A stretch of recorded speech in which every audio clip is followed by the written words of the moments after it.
Your relationship to your mother is becoming an issue. Yeah, I didn't know you realized that. Here he goes. Yeah, here he goes again. But yeah, your relationship to your mother is becoming an issue. Yep. Yeah. Yeah, why are you laughing? Same with you. Your relationship with your mother has been an issue for a long time. Yeah, yours too. Hey, what about me? Yeah. Oh, well, definitely. Definitely. Yeah. Don't say. You and your mother have issues in, At least I'm not in like that. quadruples. Well, you're a mind reader. Well, mind read, I'm not sure, but you know, I can smell these things a mile off. I was talking about it on the phone this afternoon. Issues with your mother. Mm-hmm. Yeah. We'll come back to that in a moment. I'd like to start off actually with a question, a simple question. Why are we here? Our mothers. Our mothers. That's right. Blame it on mother. Because of her, I'm in this mess. Mother's mess. This nest is a mess. But seriously, folks, why are we here? You mean in this room or in this life? Yeah, all together. All together. I mean, I hope it doesn't sound too woo-woo or flaky flying in the face of science to say that we are here to evolve. To evolve? Can everybody kind of nod in agreement that we are here to evolve? That this Too much work. place, this place of Earth, which I like to call Project Earth. Project Earth is a platform for evolution. And look at all the life that has evolved up to this point. Just look at all the evolution that has taken place to bring us to this point where we here sit today as these incredible beings, and you had nothing to do with it. Hey. Nothing whatsoever to get to this place of incredibleness. But let's just say we're kind of halfway through the story. We're halfway through the book. Because it does seem more and more clear that if we were going to progress further, it lies largely on our shoulders to take evolution forward. And what does that take to take evolution forward? Brings us to the theme of this Loft Talk tonight on spiritual science, which is about ancient trials of initiation for modern times. Yeah. Blows any reality show right out of the water. Yeah. I like Jersey Shore. So to evolve, to initiate, to activate, certainly we're not talking about evolving more limbs, you know, more eyes, more sexual organs, what have you. Are we not really talking about, say, our intellectual capacities, our emotional capacities, we might even say our spiritual capacities? And with the undertaking of this activation of spiritual capacities, may then further lead to physical evolution. Because is that not the way the equation has gone all along? First spirit, and then matter? That matter is the manifestation of spirit. So would that not hold that as we develop spirit, spiritual capacities, we will then have more power over matter and the evolution of matter?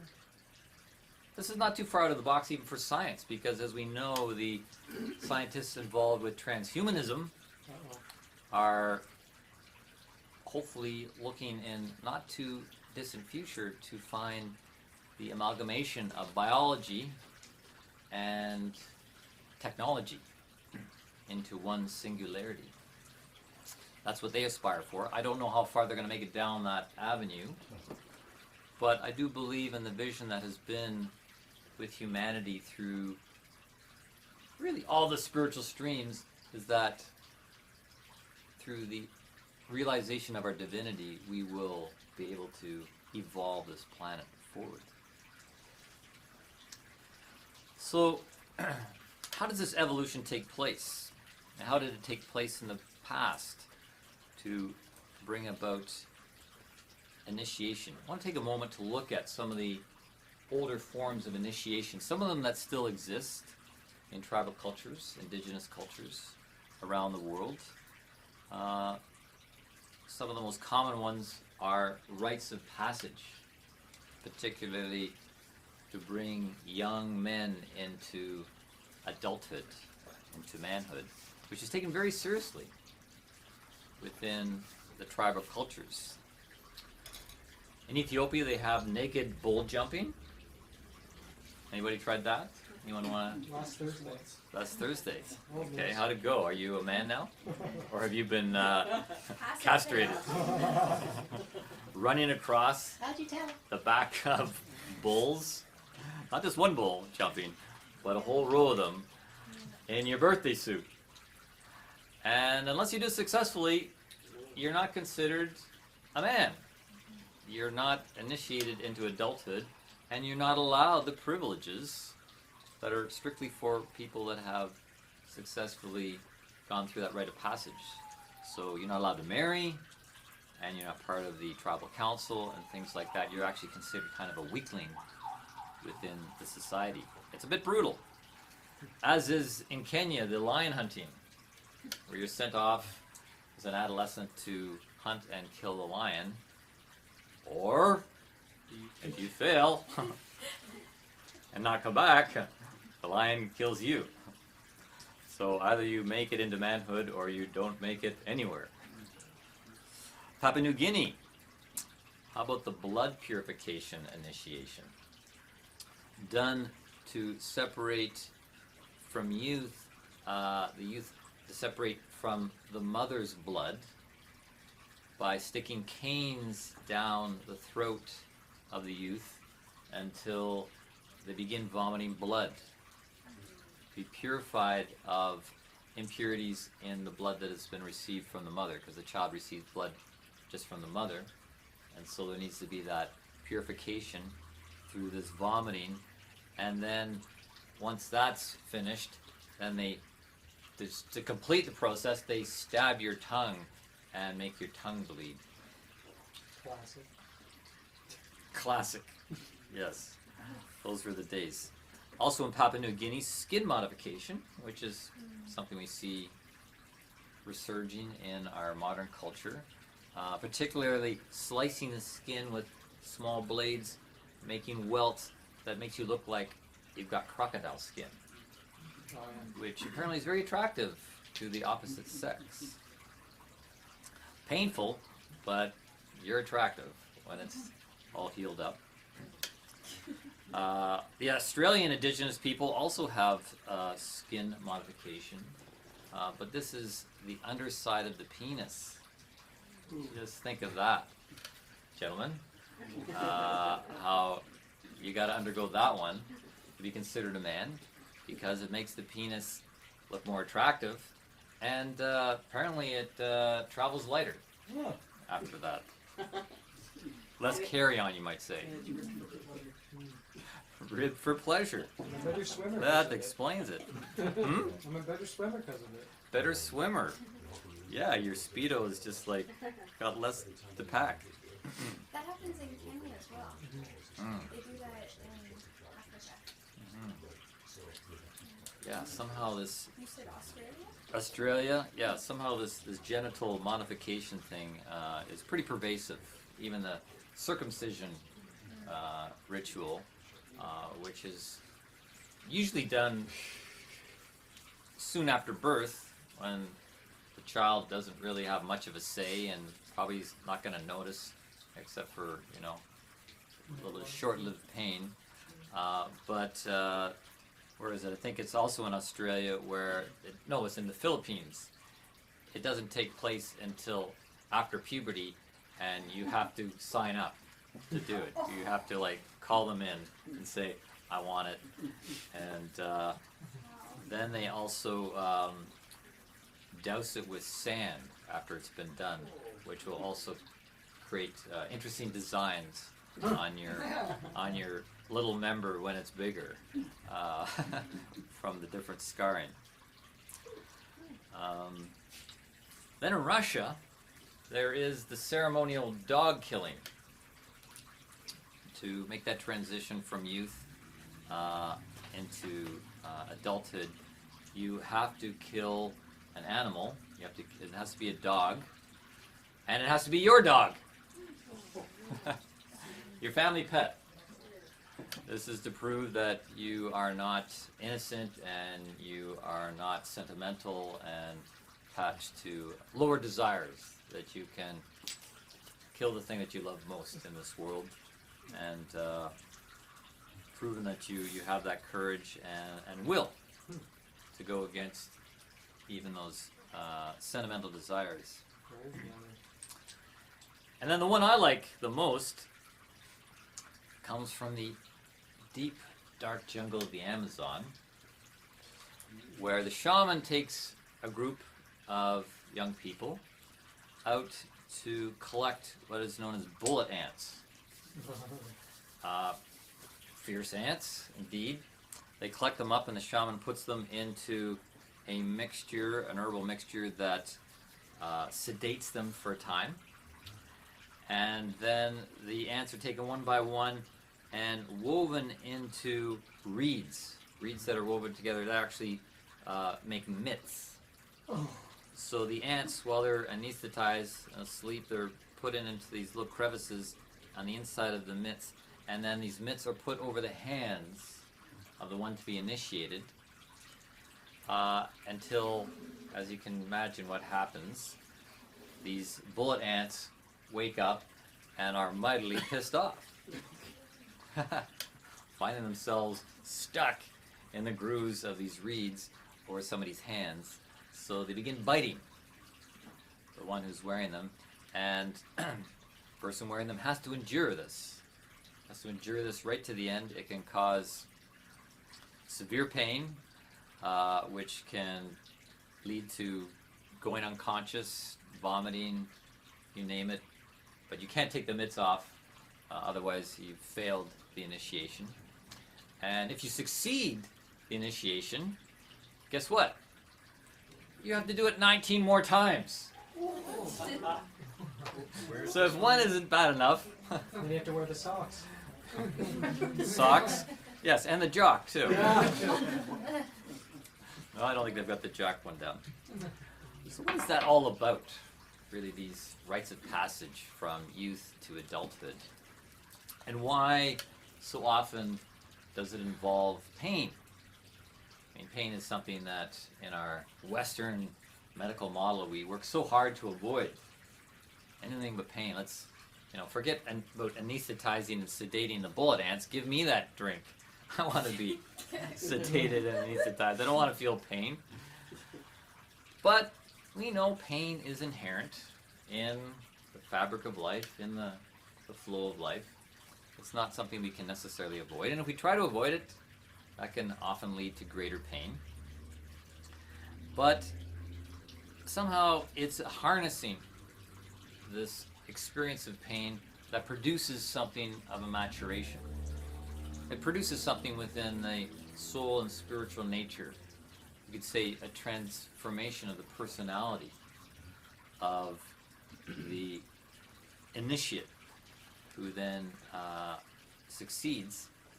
And I'll read a quote here from Rudolf Steiner on the subject of pain, saying that pain and sorrow born on the physical plane, as seen from the spiritual plane, is a force that permeates the soul and becomes willpower.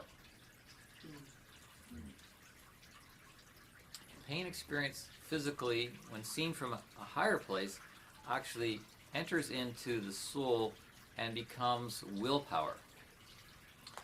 Our soul can thereby become stronger and more powerful, and we are able to transform the strength into moral power. So once we develop willpower, then we have that choice to develop moral power, whatever that is, we can talk in a moment, which we are then able to bring to bear on the physical plane as character. The character or the form of our personality. The personality which carries our individuality of spirit. So, in a sense, going through these trials of initiation that involve pain and sorrow, emotional sorrow, I imagine to be emotional sorrow, having to kill the family dog. It's a short-term pain, but it has a long-term gain, where it enters in the soul as willpower, the willpower to go through it, which then can be transformed into moral power, which is an even higher power to make rightful choices and truthful choices, choices that are best for you and for the tribe, for society. So when you have that moral power, you actually are more of an asset to society, to be a leader, to be an elder, to be a guide. And it's something that takes up residence within your character, the form. Your form has been changed. So you could say that this form of initiation, a rite of passage into adulthood, is intended to bring you to earth. It's intended to bring you in. And so some initiations are intending to bring you down into a deeper connection with the earth. And then there are other initiations that are the reverse.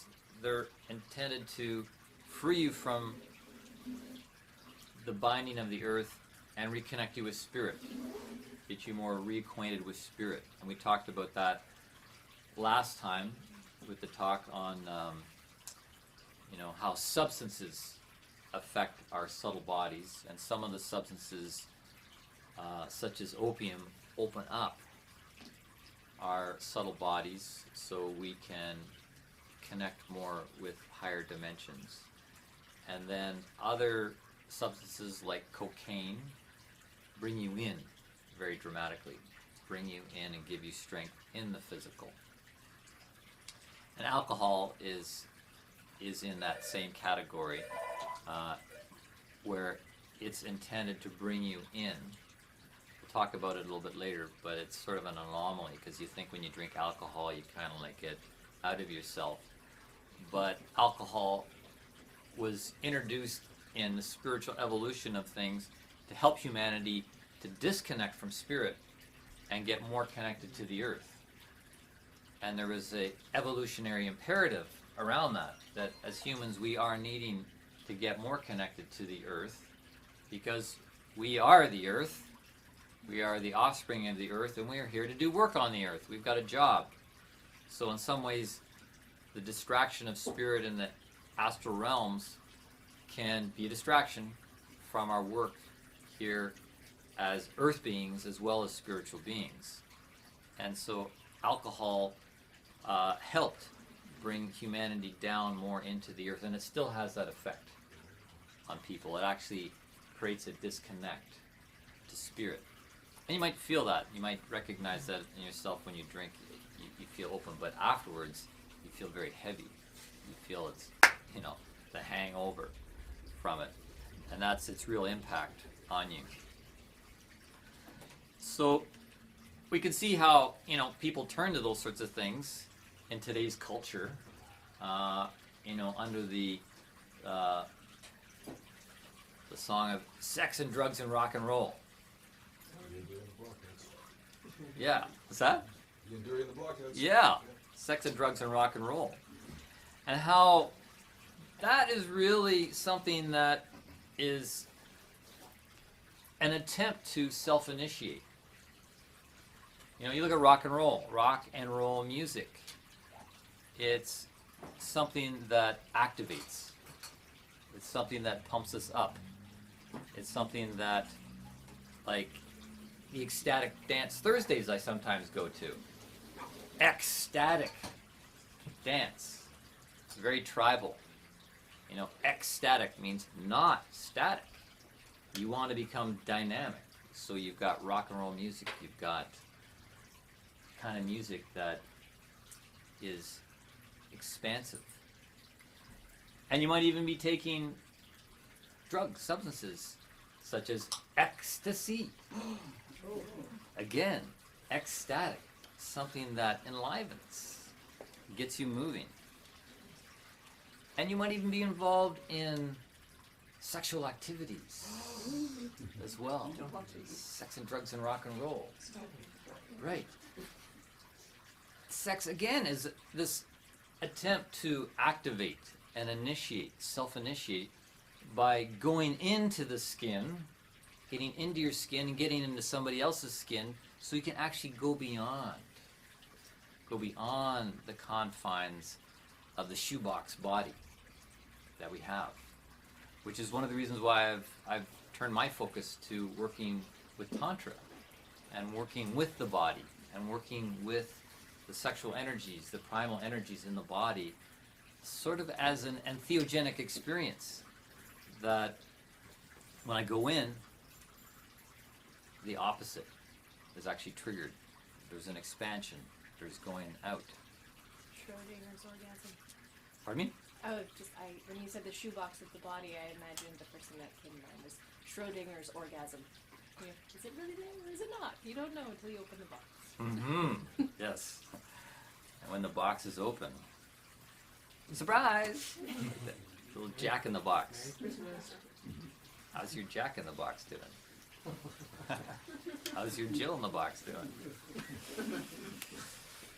So this herald from the 60s and the 70s and the 80s, sex and drugs and rock and roll, I actually think that generation was taking their cue from Dr. James Brown. Right, you all know Dr. James Brown? Yes, James Brown, he's considered the godfather of soul. Did you know he's got a doctorate? No. Yeah, he's got an honorary doctorate. You must have felt good about that. He received it. He received it from a college in the States to whom he bequeathed a lot of money, and they gave it to him after he died, which was sort of too bad. But in fact, he did receive an honorary doctorate from them. So I like to quote Dr. James Brown, and I think his words were probably very inspiring of this whole movement when he said, "Get up off of that thing and dance till you feel better. Get up off of that thing and try to release that pressure." Dun, dun, dun, dun, dun. Yeah. I think he really was onto something. This whole, and he was very connected to the African impulse, to the primal impulses. He took soul music and really single-handedly birthed funk by bringing a marriage of the African beats to soul music, and which is why he's considered the godfather of soul and referred to as the hardest working man in show business. He really worked hard, and yes, I think he was really feeling this need for initiation in our present time, which has been lost. They're still doing it in the Amazon and in the Aboriginal tribes around the world. The impulse to initiate and activate and evolve is still there, but it's not being held with consciousness in our culture, so it's coming up through the cracks in different ways, which are being criminalized. You know, the turning to entheogenic substances to break beyond the shoebox consciousness. It's a criminal act. You could be thrown in jail and have loss of income, loss of family, loss of everything for trying to self-activate in ways that have been carried on for centuries through people that have wisdom of plant spirit medicine and so forth. So the downside of that is when we don't have the consciousness, things can go bad, as they did for James Brown. He ended up becoming addicted to angel dust and was charged multiple times for domestic violence and on and on and on, things like that. Because we're not really knowing what we're doing and holding it in a sacred way, it can lead to self-indulgence and decadence. Because there are forces, spiritual forces, hovering around the temple door, just waiting for the innocent neophyte unwittingly coming along and being hooked upon by these dark forces. So, yeah, let's talk about today and the tests and trials that need to be gone through in our modern culture, not only individually, but collectively. We go through individual trials of initiation, but we are also going through it collectively and globally. And the reason being, quite simple, there's individual karma, and there's also collective karma. If you're part of a race, a gender, a nationality, an ethnicity, a religion, there's a collective karma attached to that group soul, you could say. So we all are geared in to collective karma, and therefore geared in to the need for collective initiation. So sorry if you think you're just here to work on your own personal karma and then out, off the wheel of karma. It's not that easy. It's not that easy because we are here of the earth. We got a job here on the earth that's beyond just our own self-centered picture of things. And that's where some of the decadence comes in, when it's all being done in a self-serving way. So we're going to face tests. We are facing tests, and maybe you can think a little bit about the sorts of tests that you have faced in your lifetime, in your biography, and that's the nature of life. I like to refer to it, well, I don't refer to it, but like when people refer to it as the gamification of life, is to avoid those pitfalls, to avoid those traps, to avoid those wiles of the world, which have been known and taught about in all the religious traditions. The earliest tradition, the Vedic, referred to it as Maya. That the world is Maya. The world is illusion, and we have to figure a way around that illusion. We have to figure out the wherewithal, the spiritual awakening, so we don't get caught. We don't fall into those pitfalls. So these are those are just simple examples. Let's see, has anybody got other examples they want to offer of how they see modern initiations, trials, and tests taking place individually or collectively? I think there's like a really good example that like every teenage adolescent experiences, which is like, drinking alcohol, right? Like, oh, it's this thing that I'm not allowed to do. It's something that my parents do, therefore it's something for adults, and I want to experience this experience so I can claim that I am an adult, or something along those lines. And I think like the first time you get really drunk and you have that experience and you vomit, you purge, it's like kind of like an initiation into like, whoa, this was a lot bigger than I thought it was. It was a lot more than just like being silly or getting high. And then taking that example a little further, I feel like, like mushrooms and LSD and all these psychedelics are readily available. And it's almost like every conscious or non-conscious psychedelic music festival is just like an initiation for everyone. And it's good, like a lot of the festivals that we went to last year, there were initiation style of experiences where it wasn't about the drugs, it was actually about just like honoring yourself, honoring the land, honoring like spirit. And I think like I think we're taking steps to do it better, but I know like in my experience of what I would consider my initiation, and it was purely from, like being with 7 friends who were all musicians and like open-hearted, loving people, and we went to Algonquin Park and we all ate mushrooms for the first time. And we all had our own experiences, but for me, it was my initiation. Like I remember walking through the forest and seeing everything sparkly and glistening and had white all around it, and I was like, it's all so wonderful. Like I can't believe I never noticed how beautiful this is. I remember sitting down looking at one flower for like half an hour, just appreciating the beauty of that flower, and to me that was initiation into wonder, and like that really set the course of my life into a completely different direction.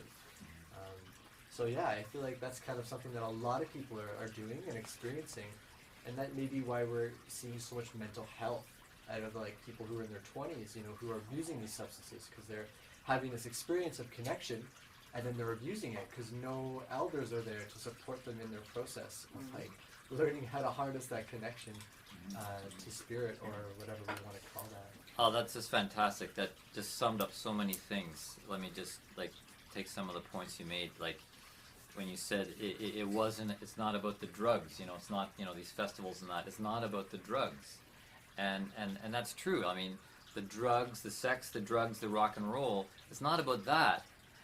That's not an end in itself, is it? It's the means to another end. They are vehicles.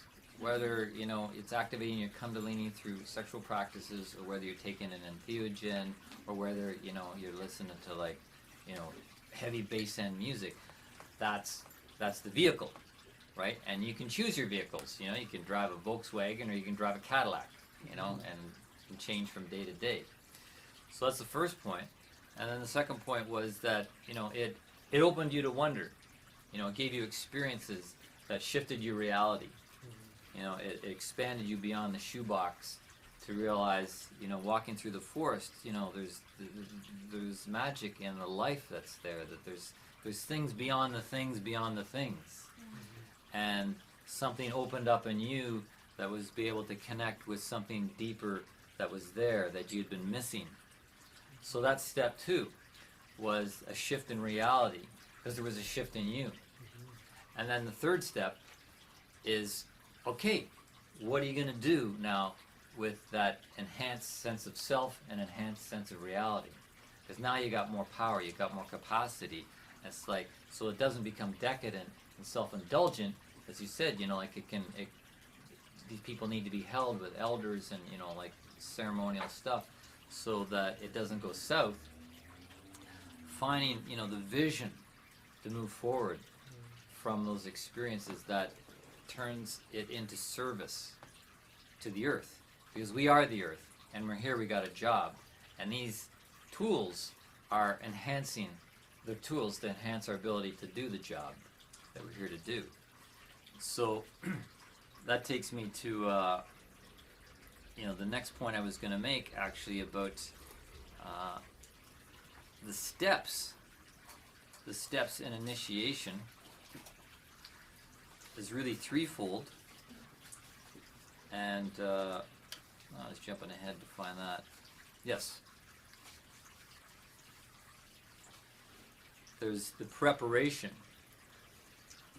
There's preparation, and then there's enlightenment, and then there's initiation or activation, right? So the preparation is, you know, is the training that you have to go through.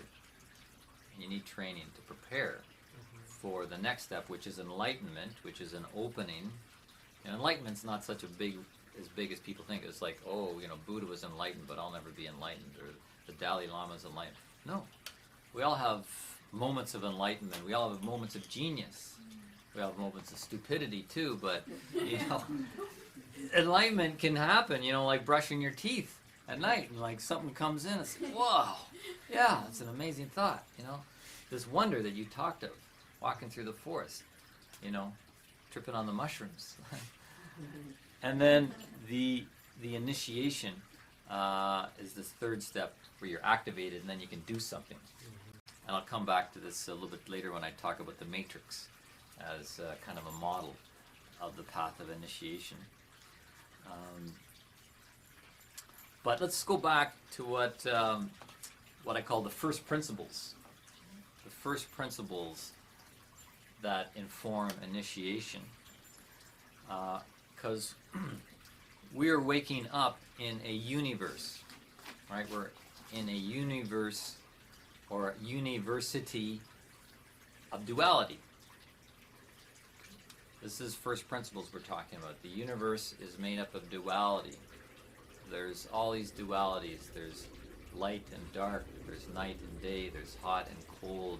There's in and out. There's clockwise. There's counterclockwise. There's fast. There's slow. There's loud. There's quiet. Like everywhere is the extremes of duality. And so in this universe of duality, the duality's a dynamic that's always producing a third. It wants to give birth to something else. If it was just the universe, it'd be static. But when you have duality, it's ecstatic, wanting to give birth to something else, and it has given birth to you and me. That's what the universe has produced. Look, we're here in the universe. Like, there's the proof. This duality is always giving birth to something else. In the Taoist tradition, they referred to it as the yin and the yang, the masculine and the feminine, the mother and the father. And we were all born of that duality. So out of that wholeness, we've been born. Think of those first days of your life there, the first weeks of your life, lying in your crib, just innocent and just, you know, and there's this face, big face hovering over your crib. There's, oh, mommy's face, yes, I see, focusing, you know, like, it's hard to focus at first because your natural focus is about the distance from your eyes to mommy's face when you're suckling. So it's like, I don't know, about 10 inches or something. So there's mommy's face hovering over your crib. Yeah. And then this other face is hovering over your crib. Oh, that's somebody else. Oh, there's one, there's two. You know, there's daddy. And these faces go back and forth. This duality. They look different, sound different, they smell different. And there you are, being exposed to duality from the very beginning. And that is what informs our sense of self. We're absorbing, we're like little sponges in the beginning, absorbing the masculine, the feminine, the mommy, the daddy, the smells, the looks, and whatnot. Because we don't have a self at that point. The self is out there. Which is why in the Waldorf schools, where I taught for a while, the environment in those first few years is so important.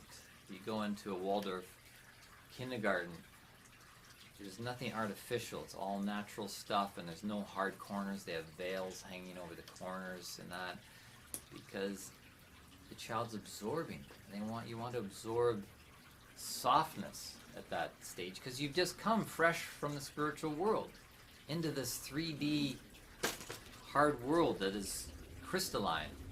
So as you're absorbing that sense of self in those first few years, that's building up who you are. So in fact, there's overlays of you over top of you. But we're not really free at that stage. And this is a key thing, our freedom, our evolution to become a free will being. Because we are being created out of those experiences, but we haven't necessarily chosen those experiences. We have not determined what we've absorbed. That's what has to come later. And this journey from being not free and being shaped by mommy and daddy and school and society and government dictates and whatnot, it is an arc actually that goes from mother to father. That's how the duality works. There's a shift from the mother, which we're primarily plugged into, immediately plugged into her breast. And the first 3 years you can see, there's a shift in influence where the child comes into this uprightness and this mobility and connects more to the father. And that's kind of a microcosmic picture of what takes place again in the arc through those developmental years from birth to adulthood, say age 21, just for a reference point. It is about moving from the mother's realm, the mother's home, mother's apron strings, where the father takes the child out into the world, maybe to where he works, takes the child and experiences into the wider world. So this is first principles, the shift from mother the Father. And on the macrocosmic scale of things, it's also about our relationship to Mother Earth and transitioning to a more conscious connection to the celestial forces, which are really backed by spiritual forces. So it's moving from mother or mater to the spiritual, or you could also say the maternal to the paternal. Paternal referring to the patterns of the cosmos that have an influence on our growth and our evolution and our initiation. So this is some of the first principles, is realizing yeah, there has to be a dynamic moving from mother to father, but of course it doesn't end there, because when we connect to the paternal, to the celestial forces, we are then empowered to come back and work on the earth. That's the whole purpose of initiation, is to separate ourselves from the physical, connect with the spiritual, so we can then come back and transform the physical. You can see that in The Wizard of Oz. Dorothy, she's there on the farm in Kansas. It's not even her parents. I love it, the fact that it's Auntie Em and Uncle Henry. They're surrogate parents. They're just stand-ins. Just parenting her in those early stages. And then she has to leave that maternal environment of the farm and go into Oz, go into the spiritual world, and have these astral experiences, this awakening and embracing of herself and her different parts, to the Tin Man, the Lion, and the Scarecrow. And it doesn't end there. She then is sent back to the farm, back to Earth, to function in society as an enlightened, activated being. That fairy tale, The Wizard of Oz, is a wonderful modern allegory of the modern spiritual path. So, yeah, it's interesting to note the tradition amongst the Algonquin Indians, and how to their youth they would initiate them by having them ingest a particular hallucinogenic flower that would actually erase their memories of childhood. I can't remember the name of the flower. I don't run out and buy it. Try it. But pardon me? Morning glory seeds or something? Egyptian weed. Yeah. Datura. I can't remember. I've read it, but I couldn't say that's it for sure. But you could probably look it up. But the point being is that there has to be this separation with how that person is bound up in childhood, and their sense of who they are based on the experiences of childhood. They're trapped in it. And so this is to liberate them from that limited sense of self and open them up to receive the authentic self, their true self, the spiritual nature that wants to descend into the lower bodies.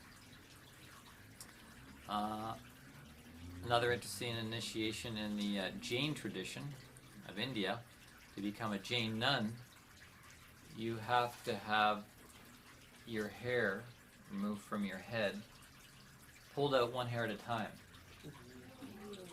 Yeah. I admire the puller. That's my patience. Yeah. It could take a while. There'd be a lot of pain around that. But again, it's about stripping away what got built up in those early years. A false self, you might say. A false self that's built up because it's overlaid on the real you. And you're kind of trapped down in there somewhere. So they pull the hair off, the painful experience, but it imprints upon you this stripping away of the complexity and bringing you back to this simplicity. It's similar with that in Buddhism. Buddhism has, a paradigm that's quite simple. I mean, Buddhism can get complex, but his ideology is quite simple. There's no soul, there's no deities, there's nothing, and there's just the void, and you are really dissolving the personal self. That's why, to be a Buddhist monk, you wear the robes. There's no sense of personal identity in Buddhism. You're basically stripped down to nothing. So you're on par with that void. I find it interesting how, Buddhism really was born out of Hinduism, because Buddha was a Hindu, born into the high caste and in an opulent upbringing. And Hinduism is very complex, lots of opulence, and that's one of the reasons why Buddha rejected it at one point in his life, to go back to simplicity. And in a way, it was his way to unhook from Maya, the traps of Maya, the illusion of Maya, the illusion of riches and opulence and all of that. And also, interestingly, legend has it that Buddha's mother was Maya. Maya gave birth to Buddha, and then Buddha left Hinduism to create this simple ideology of Buddhism. He was playing with duality of complexity and simplicity. And we have to wrestle with both. You can only go so far into simplicity, and then complexity comes. You go into complexity, and then you have to return to simplicity. But what's next? What's next when we strip down to this nothingness that's there?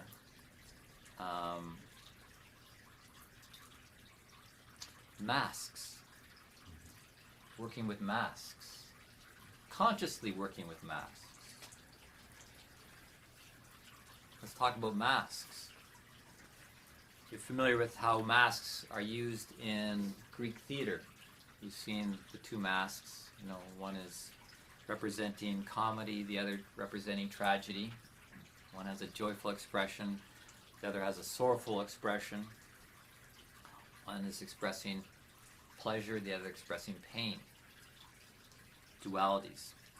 And in Greek theater, all the actors wore masks on the stage, because these masks were like portals that allowed something transcendental to come through. Right? You put on a mask because when you're on stage, you're not being yourself. You're not being like Joe, who smokes out back and goes for coffee and donuts for the crew. When you're on stage, you're channeling something transcendental, because the Greek theater was really an initiatory experience, both for the people on stage and off of stage, allowing something to flow through from the other side that would transport people for that time. It was an alchemical experience going on within that window of time. And I read an interesting book just recently, The Road to Eleusis, Unveiling the Secrets of the Mysteries. This was recommended by Graham Hancock when I heard him talk a few weeks ago here in Toronto. He recommended this book, and how Eleusis was really the heart and soul of the Greek mysteries, and that very likely they were using entheogenic substances. It's hard to know for sure, because anybody who experienced the mystery drama of Eleusis was sworn upon the punishment of death to not reveal what happened behind the walls in the theater. But this book, very interesting. It's written by three authors, one of them being Albert Hoffman, the discoverer of LSD. That the audience was being given a drink of some substance that put them into a mind-altered state while watching the actors in the chorus on stage enact some sort of ritual drama that brought about a transformation of the audience watching it, which is really the purpose of initiation, that there's some sort of shift, a permanent shift in your structure and in your perception of life. Now it's interesting, people think that Greek theater was the origin of theater, but in my view, I think a lot of this goes back to the earlier tribal cultures that were also using masks, putting on masks, often taking entheogenic substances, dancing and drumming around the fire and the firelight, and producing altered states of consciousness that would produce a shift for the people enacting it, but also the people witnessing it and in the circle. And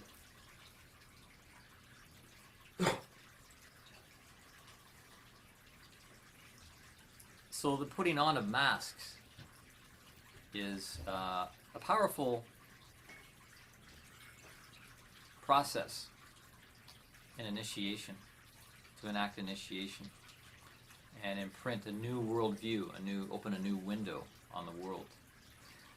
Now the opposite can also apply too, the removal of masks. Because if you're just living behind the mask that was put on you by mommy and daddy, school, society, and so forth, you're trapped behind that mask.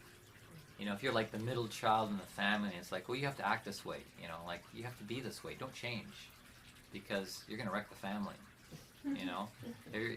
I'm sure you've all experienced that, you know, when you're waking up and you start to talk different at Sunday dinner, it's like, oh, shut up, we don't want to hear about that crazy stuff. You just be who we brought you up to be, so we can all just be, you know, one happy, stable family. But, you know, when we start to break out from behind the mask, it destabilizes things, including ourselves. We lose the stability of the personality that we've become adapted to, which is why we have, you know, what we call personality disorders. Jesse was mentioning, you know, the mental health issues in our times that's really growing. Personality disorders. You know, the good news is that it's really trying to open up cracks to allow some light to shine through from the other side. That the destabilization of the personality or the mask or the psyche is freeing people. It's just not being done in a conscious, efficacious way. You know, being held by elders and people that understand this. It's being held by doctors with pills who want to, you know, kind of just push it in, sedate and make money and push it into the background and make the problem go away. But it's just a band-aid solution. It's not a solution at all. It's really just ignoring a problem that's getting worse and worse and worse because it's not being recognized for what it is, because we've got this really materialistic paradigm that we've been saddled with. Which is why, you know, there's been a renaissance in psychedelics in the last, you know, since the 60s, well, even before the 60s, started back more like in the 30s and 40s. But I would say, like, even in the last 10 years, there's been quite an interest in working with these, and even the scientific medical community is slowly opening up to working with psychedelics. And it's interesting just looking at that word, psychedelic. You know, psyche refers to the soul, the personality, astral body, if you will. And then delos means to shine clearly or transparently. That something can shine through that's unimpeded by filters and layers and whatever, social overlays. And so, yeah, this resurgence in interest is producing powerful results. And what are they doing? What are they doing, though? What's happening? I talked about this quite extensively in a talk 2 weeks ago on health and well-being, the use of substances. What's happening some of the time? Well, it's really taking someone under. We can say it's taking you under, which is an interesting concept. Because this idea of taking one under goes back to the Greek temple initiations, and they really were informed by the earlier Egyptian temple initiations, where one was taken under into the underworld. And to do that, though, there's something that's subverted. The conscious mind needs to be subverted for a time because it kind of holds control.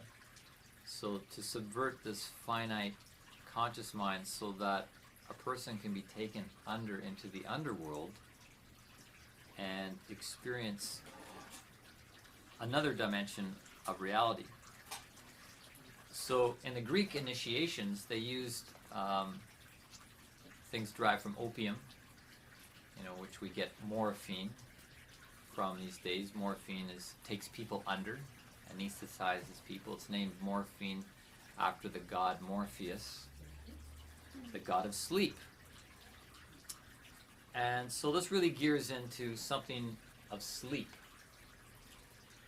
There's a sleeping that goes on when one goes under with a psychedelic experience. So what is sleep about? Let's look at sleep just purely for what it is. Why do we sleep? To be in tune with the cycles of the earth and light, dark, etc. We need our dark time when the light is not there, and we need our light time when the light is there, I would say. Nice. Yes. Stay in rhythm with the cycles. That's a big one. What's going on in these cycles of light, dark, outward, inward. Any other? Yes. Your brain needs a rest. Rest for the physical body. Yeah, that's quite an obvious one. If anybody's tried to stay up, like just go without sleep, brain goes a little haywire. Yes. Well, we have, when we're awake, we're consciously seeing the world, and when we sleep, we're going to the other side of it. But I feel that that's the side of reality we've kind of lost touch of. Is Nice. Well put. Yes.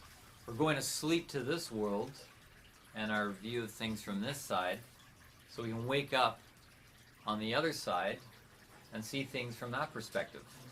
See things from maybe like an opposite perspective.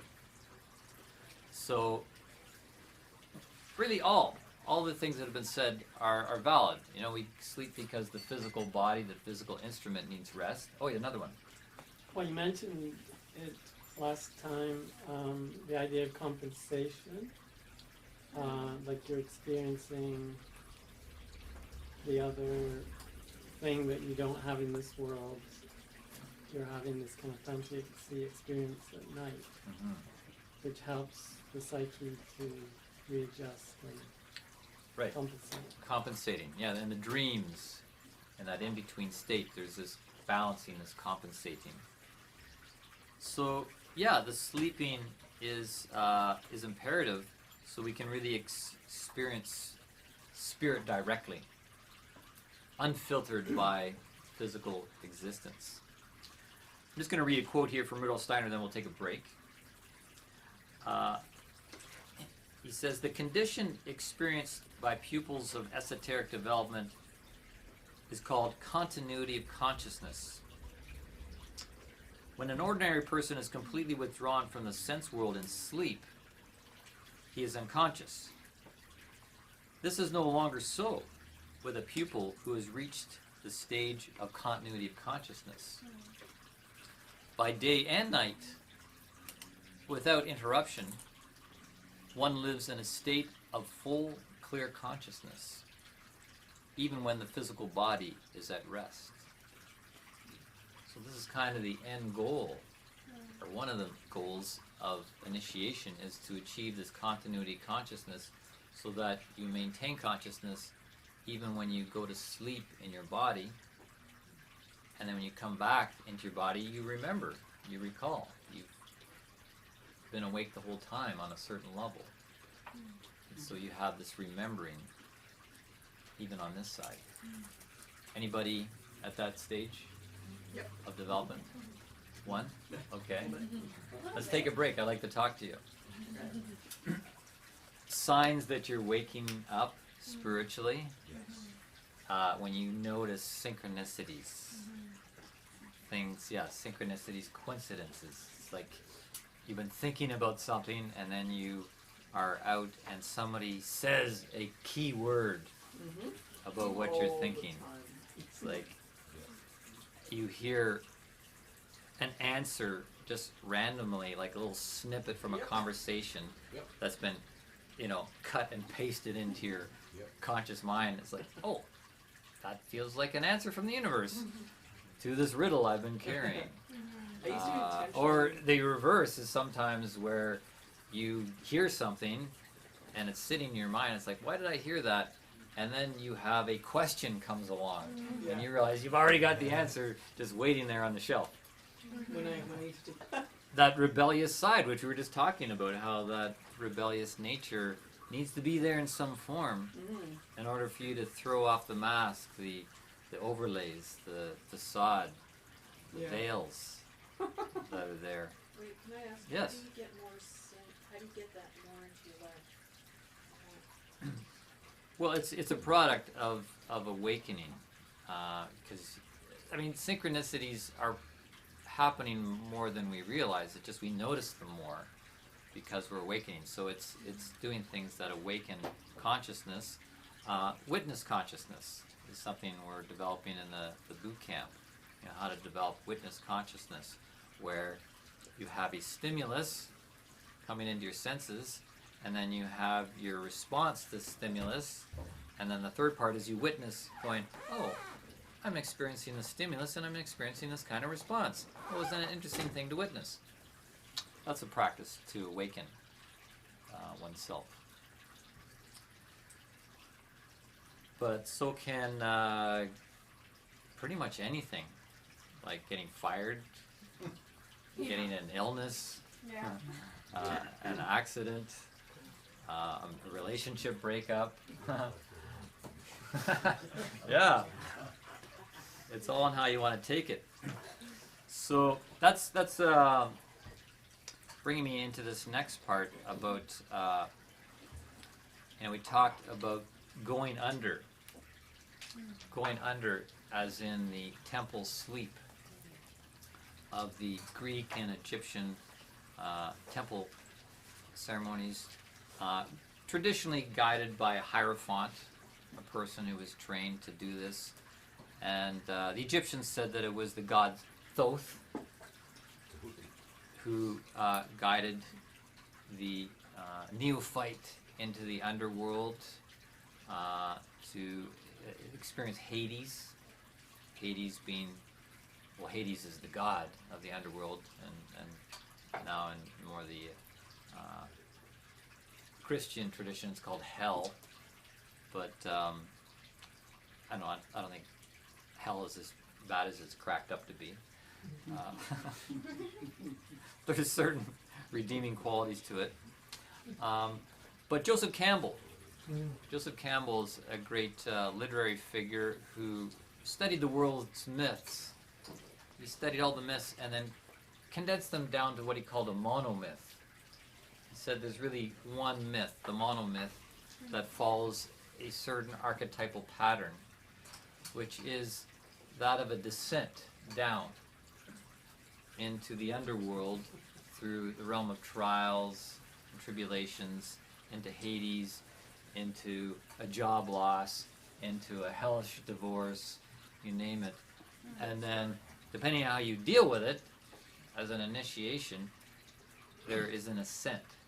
You acquire what's known as the boon, some sort of value. through that descent that, in a way, gives you wings, it gives you power, spiritual power to ascend, and then the apotheosis, or where you are rewarded, you're acknowledged for someone who has achieved a higher stature as a being, maybe even godlike stature. And it's in all the myths, it's in all the stories, this going into a problem, riddle, challenge, and then coming out the other end with a happy ending. And we can see the same kind of pattern in this chart I bring up from time to time, the biography chart, which shows the human life beginning with the incarnation, the birth, this descent into matter, and the development, the developmental years up to age 21, and how ideally, one goes through certain experiences of an initiatory type. Initiatory, I mean, it activates you physically, it activates your life body, it activates your astral body, your personality, so that at 21 you are prepared as a vessel for spirit to enter in. And then you go through the underworld being this world. This is Hades. Right here. Up here, where we came from, the spiritual realm is, we lose that connection. We try to soften the loss of that connection, as I mentioned earlier in the Waldorf schools. They try to keep the child still connected through the environment. The physical environment still reflects something of the spiritual world there. But there's this loss of connection, because there needs to be. You need to come down and get your hands dirty in the world. And in terms of the world's evolution itself, that's why alcohol was introduced. Alcohol was introduced as a spiritual substance to actually sever the connection with spirit. Because part of the journey towards freedom of will, is to lose what you've got, and then you have to refine it on your own, out of your own will, out of your own consciousness, on your own activity. And so, as humanity, we've lost that connection, and it really came in around the time of the Sumerian mysteries, pre-Egypt, where things were really at a stage where humanity needed to turn more towards the earth. If you look at the Vedic traditions and the yogic traditions, they're still really trying to connect to spirit. Stay connected to spirit, get off the wheel of karma. Everything's turned up in meditation and devotion. Well, that needed to end, and there needed to be turning to the earth, where learning technology and learning architecture, learning alchemy, so we could transmute matter. Because in the long-term journey of spiritual evolution, we are going to transform all matter, including our own physical bodies. So there has to be this severing from spirit as part of the journey. And alcohol was introduced as the substance of choice back then. Now alcohol is very glamorized, and it's like, drink it and get a little inebriated and feel good for a while and then feel lousy the next day. But it's not really taking humanity in the direction that we need to go anymore, because we're making the turn where we need to not only be working with matter, but out of matter producing spirit, which is kind of a paradox. How does coming into the world of matter allow us to produce spirit? Well, we do. We can. Just as spirit produced matter, activity in matter produces spirit. See how you enliven your spirit in your day-to-day life through your physical activities. Even in the Taoist tradition of the three treasures, you're taking physical substance of the body, the Jing, and you're learning to transmute it into Qi. And then you're learning to transmute that into Shen, which is spirit, consciousness.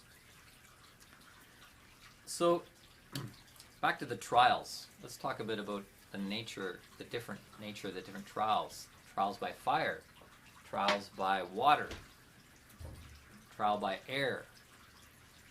The first trial, the fire trial, is the types of, it's not like walking through fire. We're not talking about like taking your shoes off and walking through fire. That's not a fire trial. That's something quite different. It's more of a trust trial. Fire trial is events that will help remove the veils of illusion and to see reality more like what it is. It burns away the inessential things so we can see the essence of life. It's not burning veils out there, it's actually burning veils that have been laid upon us, so that when they get burned away, we are actually forging new organs of perception. It's fiery events that forge a new structure within us that allows us to hold content in a different way. And that's really a fundamental thing. We need new structure to hold content in a new way.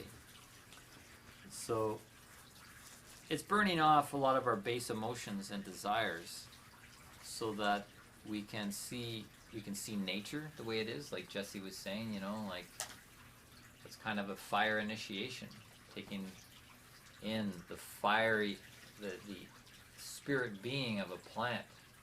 You take in the spirit being of a plant, you're taking in its fire essence, and it burned off the veils so you could see nature in its magical essence. And this is not something that modern science is going to be able to take us to through microscopes and telescopes.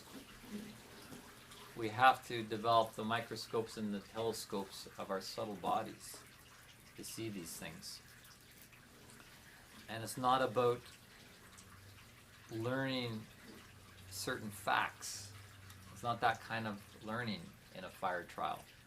A fire trial allows us to know things purely from what's called spirit beholding. Spirit beholding becomes the capacity through a fire trial. Now, of course, there's dangers. There's always the possibility of failure when going through these trials, and I'll share in a moment some of my own failures, which has, helped me to learn things and to be able to talk about them as I am here. But when we're going through a fire event, our form and sense of self can go to one or another extreme. Right? We're transitioning, so we could become overinflated and think more highly of ourselves than we should, can lead to vanity and pride. Oh, I've had spiritual experience, so I am a super spiritual man. Become narcissistic and self-centered and grandiose and messianic. That happened to me. What does messianic refer to? You think you're a messiah. Oh, okay. Yeah, I had a time when I had a completely botched fire trials, just at that critical point, age 21, when you're really wanting to land yourself, and I was really keen. I wanted to be like Superman, and so I was playing with fire, all sorts of different fires. I was trying this, trying that. I had no guidance. I had books, just dabbling. And as a result, I got really inflated and thought I was the second coming of Christ. Just like David Icke. That happened to him. Yeah, well, there's quite a few people, and I think a number of them are locked up just one block over here in Cam H. If you had all the people who thought they were the second coming of Christ, you'd probably have a small army of people. But I finally found out, the second coming is the collective.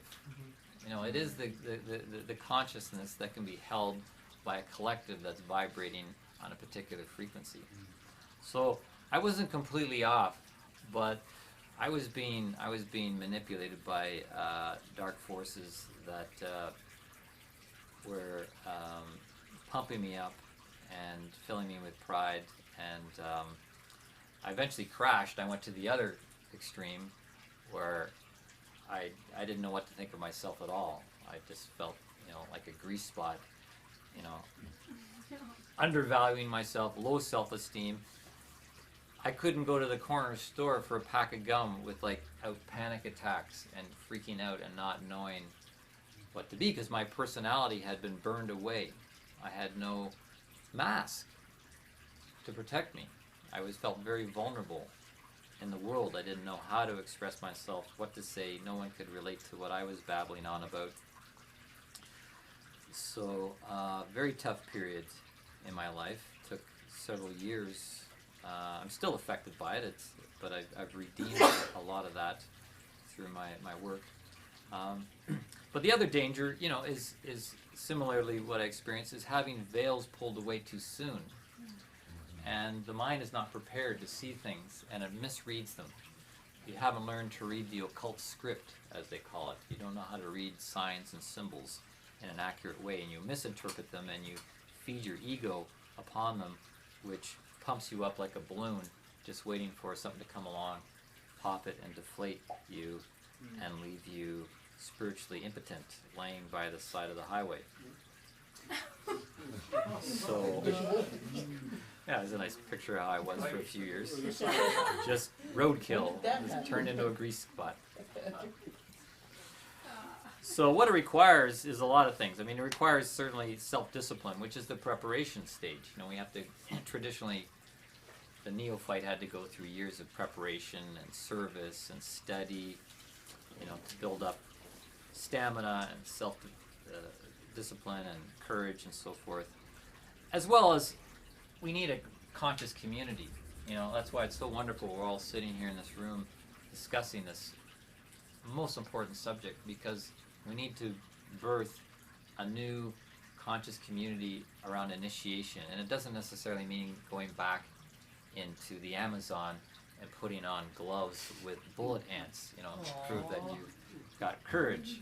There are other ways to do that. Another thing that's required is remembering that we have help.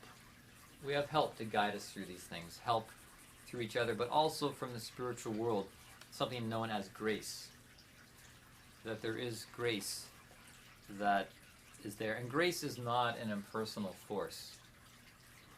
Gravity is an impersonal force, right? If I tipped over too far, gravity is going to be unforgiving, and I'm going to fall to the ground.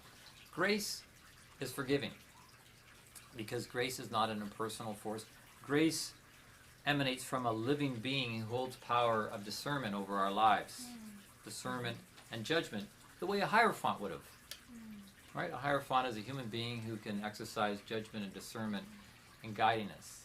It's not an impersonal force that's there. So to remember that support of grace is ever present. The next trial, water trial, also leads to a reshaping of our structure and of our personality, ultimately. Because usually we are conformed by the physical realm, right? Like the physical realm has formed us, but when we start to go through water trial, we detach from being conformed by the 3D realm, and we learn to operate from the spiritual world and how we respond to the physical world. We start to get freer in our choices. We, instead of just going with the flow of events, we become the flow. We are the flow. And I could say that's been quite strong in most of my life, where I've been involved in different trainings and organizations and things like that, and I usually didn't conform very well to the program. A lot of them I didn't even finish. A lot of them I didn't do the assignments the way they wanted me to do them, because I was there for me, not for them. They want you in their program and to do it and, you know, cross the T's and dot the I's and stuff like that. It's like, I haven't got time for that. I got what I want and I'm moving on, right? So instead of going with the flow, you become the flow. It's like the water that will go around the rocks in its own form. So yeah, it's also about unplugging from the matrix. We don't let the matrix dictate our lifestyle. We dictate our lifestyle. So there needs to be some of that sense of rebellion, but that rebellion has to be directed in the right way. Sebastian and I had a great conversation, you know, about how some people are just rebellious for the sake of being rebellious, which is irrational. No, not. But, you know, like that doesn't necessarily serve anything. We also have to exercise discernment and judgment in every situation. So yeah, with the water trial, outer certainties dissolve. So we have to find our way on our own. It can lead to floundering, because those outer certainties, those outer forms are no longer holding us and guiding us, and we can flounder for a time. It's like, I'm just flowing down the river. What am I supposed to do? I don't know. The current's really strong. Help! Well, that's where this spiritual capacity for faith in spiritual world and guidance will serve us. I know faith doesn't get, you don't hear people use the word faith very often. It's like, well, they use that in church, but faith is a spiritual power, as is hope, as is love. These are all spiritual powers that need to be exercised. That story of the Christ walking on water. He had the faith and his spiritual ability to walk on water, as the story goes, and then he called Peter from the fishing boat, said, Peter, come, walk on the water. It's like, what? Peter got on the water and he started walking, and then he realized this was defying, you know, the laws of the natural realm, and he lost his faith and he fell into the water, and Jesus had to come and fish him out. Air trial. An air trial is when there's even less certainty of direction on the path. As a matter of fact, there's no path at all. The path completely disappears when you're experiencing an air trial. And collectively, we're going through an air trial right now because, you know, we're losing a sense of direction on the planet. Like, we don't know what to do, you know. Should we be fighting for land in the Middle East, or, you know, like putting as much money into your RSVP, or should run off to the whatever you call, I don't have one, so I can't. Yes. Yeah, and everybody's developing their own narrative. Yeah. Which is healthy. Well, yeah, it's healthy, but it's complicated. It was simpler when we all had the same narrative, you know, like there's Thoth and Isis and Osiris. It's good, you know, let's go back to work. Just put that brick up here, okay. So things were good back in Egypt. It was all very kind of simple and magical, and now it's all very kind of heavy and confusing. Well, maybe we'll end up with a hologram, and everybody will have their own little piece of the puzzle, and we'll realize that we need each other instead of the priest. Yes. So but we all have to awaken our own personal priest, don't we? Right. So, and that's a whole process of dialogue and duality and debate. So we're back to this duality thing, which, you know, that's the dynamic that's creating the shake-up and the movement of things. So it's going back to that point of unity is what we need to connect to.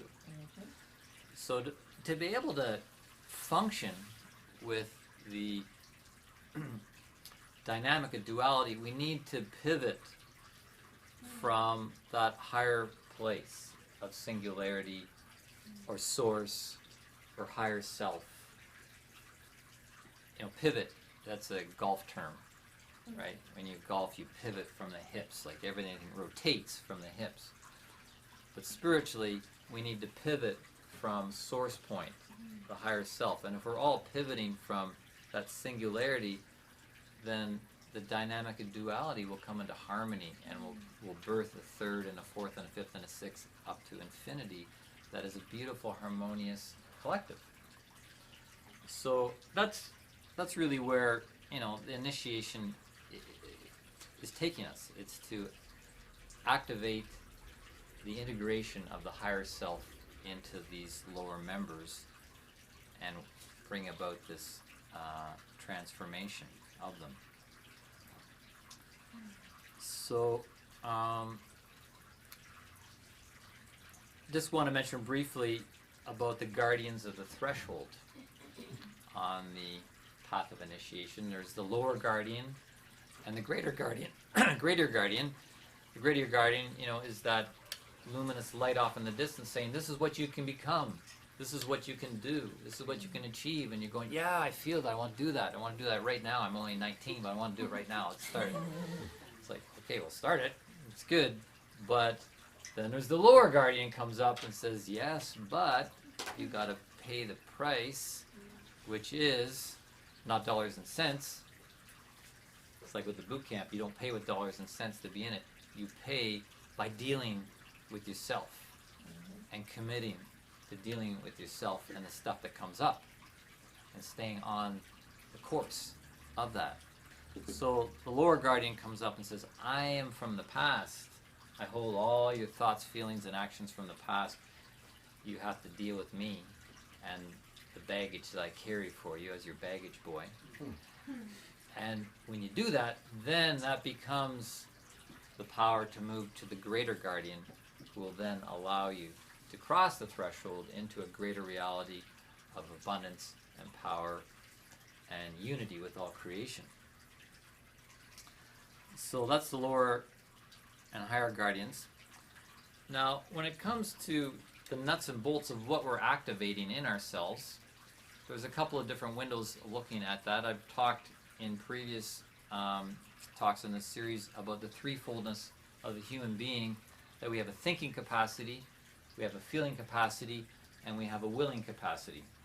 And we can see that in the physical body. The physical carriage has the brain, which is associated with thinking, and we have the heart, lung, which is associated with feeling, and we have the metabolic reproductive limbs, which is associated with willing or doing.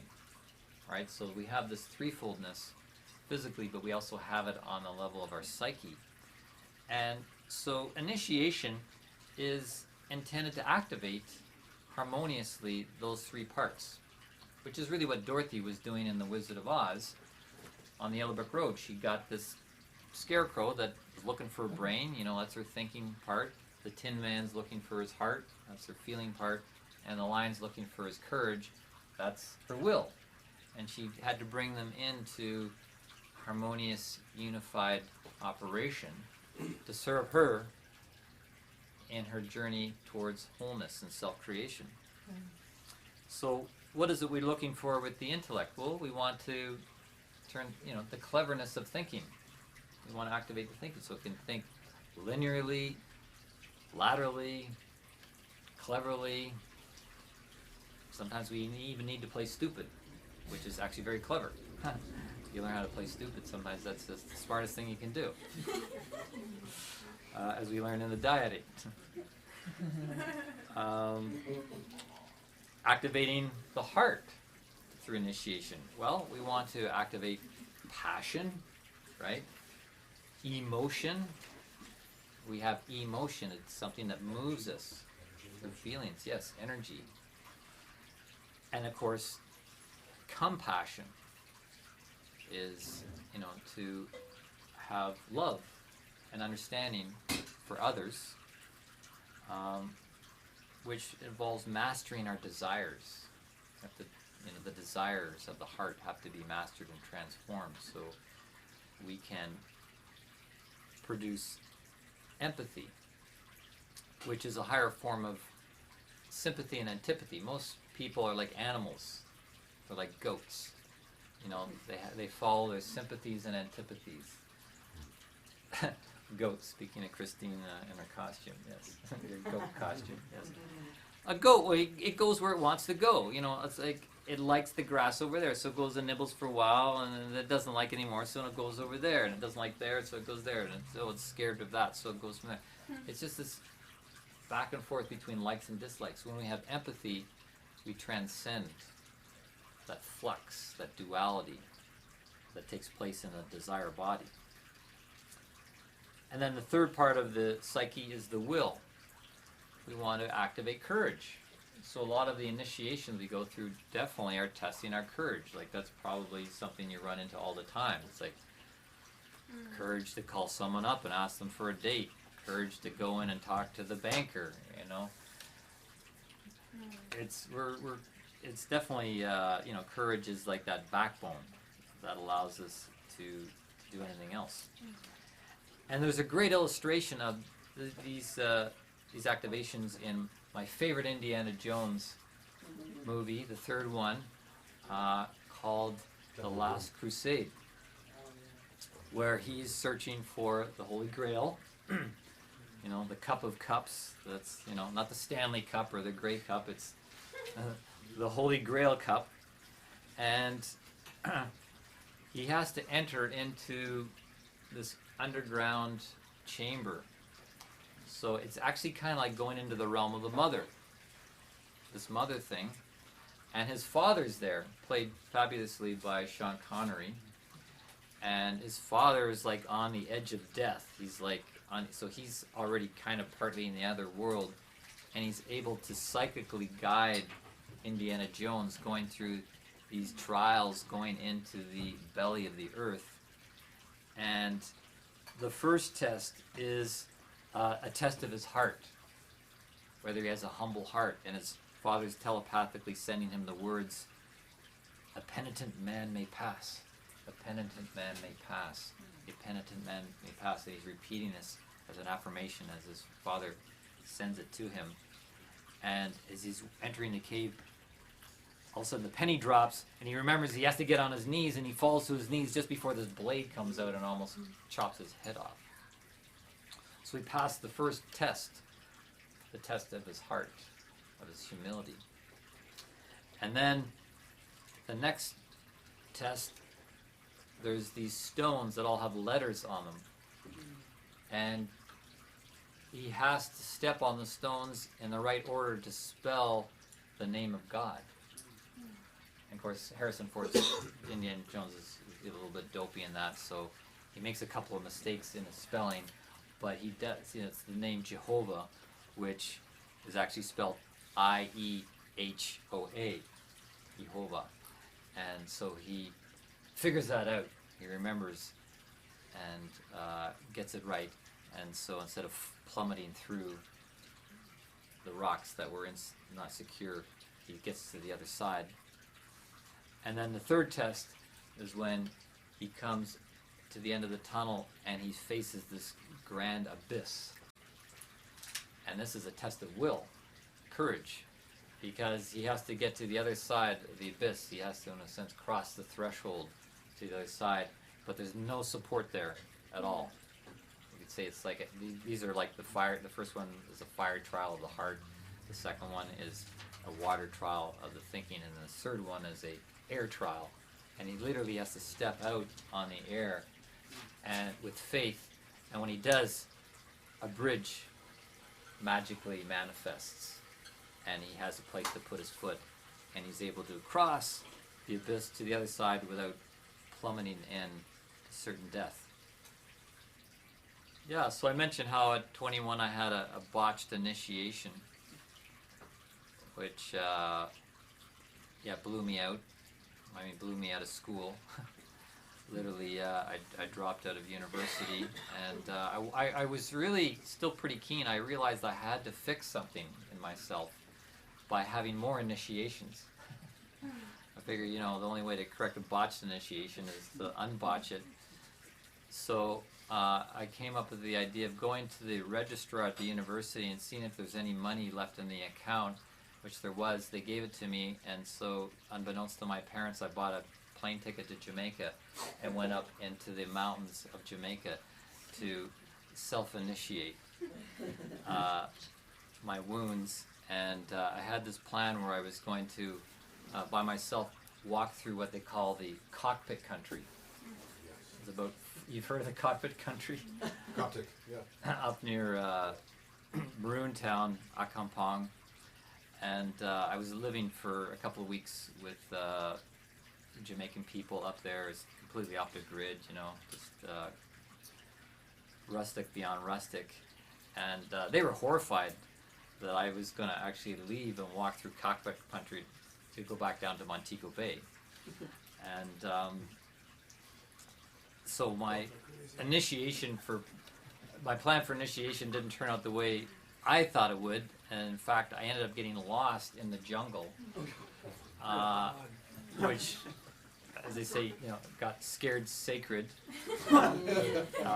smartened me up and realized, you know, my destiny didn't lie in the mountains of Jamaica, and I came back to Canada and moved back into my parents' basement, which began another initiation. Like, talk about going down under again, you know, nothing like being in your parents' basement, you know, to put you through Hades. But actually, a few years after that, I got into a training. I did a 4-year spiritual warrior training down in the States. 2 years in residence and 2 years on the field, which was really great. You know, like, that's why I've developed the spiritual boot camp now, because I just see how having a held training, a systematic training with a program has its place. You know, it was 2 years in residence, so we were involved with the program, but then 2 years on the field, it was like you had to put it to the test. You had to figure things out. You had to go through fire trials, water trials, air trials, and put the knowledge to the test to see, you know, how aligned you were with spirit through your own spirit. So since then, I put myself through many tests consciously, constantly testing my courage, testing my cleverness, testing my strength, testing my compassion for fellow man, and I think that's the way.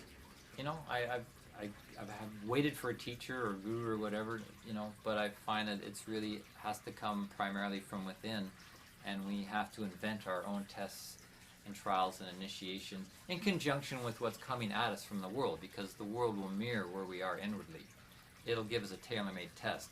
We just have to say yes, step up to it, and figure out, you know, how to go through it, and rely on grace as well to support us through that. As I did a couple of years ago, I put myself again through an initiation. I went down to the Amazon and drank the infamous ayahuasca brew, and I mean, just being in the Amazon, this place was an initiation of courage and judgment and things like that. But of course, the grace of Mother Ayahuasca certainly supplied lots of interactivity going on. And I might point out, like, when it comes to initiation, it's really all just happening in your own mind. It's all happening in the playground of your own soul. Like, you can be going through intense initiations. The person sitting on the streetcar next to you wouldn't have a clue. You know, like, you're going through like this major epic initiation. It's like, give me some more room on the seat. You know, it's like, they don't care. You know, like, you know, you can be in your parents' basement and they don't know what's going on in your soul. It's like it's all taking place within you, actually very quietly. It doesn't have to have like fireworks and all sorts of things going on. It's just, you know what's going on. Hopefully, you know what's going on, and you can support yourself through that.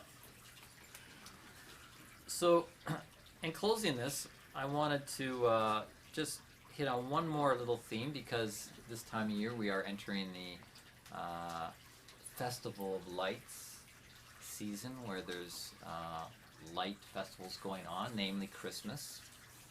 And, you know, looking at Christmas, looking at the life of Christ and all that through the archetypal lens of initiation can actually be helpful, because that's really what this story of Christ is ultimately about. It is about a new kind of initiation where he closed off the old initiations. The Greek temple initiations were these 3 days and 3 nights of going under and going into the spiritual world and having experiences in the spiritual world imprinted upon you. And you came back as a different being, a different personality, with a transformation of your astral body and your etheric body because of the imprints that took place. And with the Christ, it wasn't a temple initiation. It was something that took place right in the world and the horrific events of the world, because he was introducing this concept that the world is now the place of a temple initiation through the events, the circumstances that surround us and come to meet us. And this is why, Christ spoke the words, "I am the living one. I was dead, and now behold, I am alive forevermore, and hold the keys of death and Hades," the underworld. He went through this initiation into the underworld and came back with a new body, the resurrection body, setting a new template to move forward with, where we don't need to go to temples, we don't need hierophants. What we need is the consciousness that the Christ emulated. The Christ consciousness is sometimes the way it's referred to, that will allow us to row our own boat across the river Styx. Right? In the Greek mythology, the river Styx was that river between the physical world and the other world. And there was the ferryman that rowed you across to the other side. Well, that new consciousness is our own ferryman that can allow us, even while we're in this world, we're in the depths of this world and the depths of matter, we can connect across the other side of the threshold, across the boundary. So, that was able to take place in the life of Christ because he went through a training. Those years between age 12, when he was initiated in the temple and he acquired wisdom, it was all about training, preparing to receive that higher consciousness. So, when people say Christmas is for kids, actually no.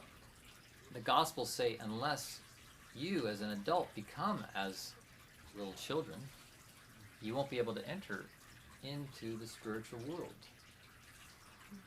So Christmas is really recognizing the inner child, the magical divine child within each of us that needs to be birthed so that we have that capacity to, and the consciousness to go across the river Styx and connect with the spiritual world. It doesn't mean that we have to give up adult capacities of rational thinking and responsibility and just play all the time, but rather to reawaken the lost consciousness that we had as little children, when little children naturally had that connection to the spiritual world that God lost through this descent into matter, or drinking.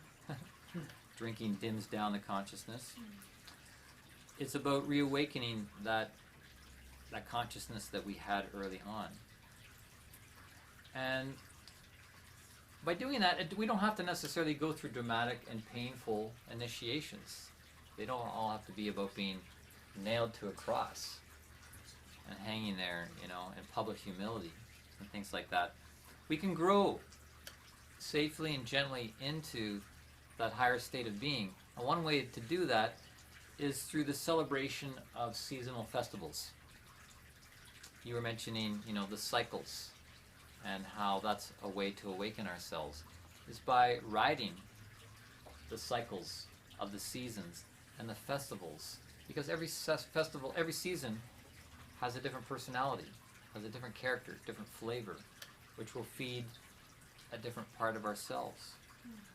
And in doing celebration of the festivals, we connect with nature or the mother, but we're also connecting with the paternal, the patterns, the cycles that engender Mother Nature going through her different wardrobes through the year.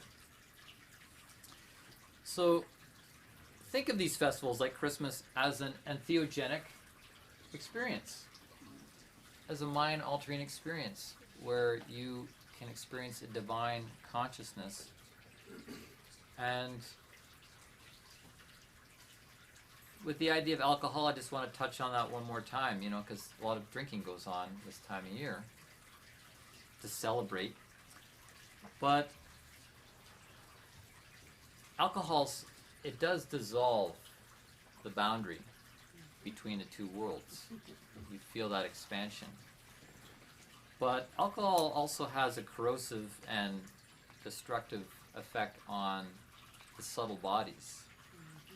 Kind of the way that waves lapping up on a shore would affect a sandcastle. You can spend a lot of time at the beach building up a sandcastle, and then in very few seconds, a wave comes up and erodes it away. It's really quite similar to what alcohol does. It can undo our work from not only this lifetime, but previous lifetimes of building up structure can get corroded away with this very potent substance of alcohol. So, but you have to exercise your own freedom of will around this. The best advice I have is from Samuel Sagan, meditation teacher, who said, "See for yourself, know for yourself." See for yourself, know for yourself. So, in closing, if someone says to you, "Merry Christmas," don't think that they're referring to the birthday of someone else. They're actually reminding you to celebrate your own spiritual birth. Reminding you to light up your inner tree of life. And on Christmas Eve, you might leave goodies out for a jolly man who comes from up there, this higher being that we celebrate coming from up there, down the chimney, down through the Bindu point, into the fireplace, the belly, with gifts for those who are aligned with Spirit, which means we've prepared, we've become enlightened, and that we will this initiation that awaits for us.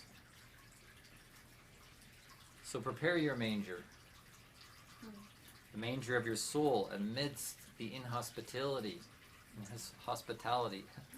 of this world.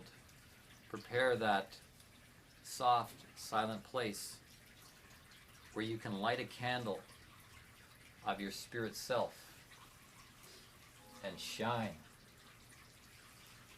Shine. Shine. Shine. Shine. Shine. Shine. Shine. Shine. Shine. Shine. Shine. Shine. Shine. Shine. Shine. Shine. Shine.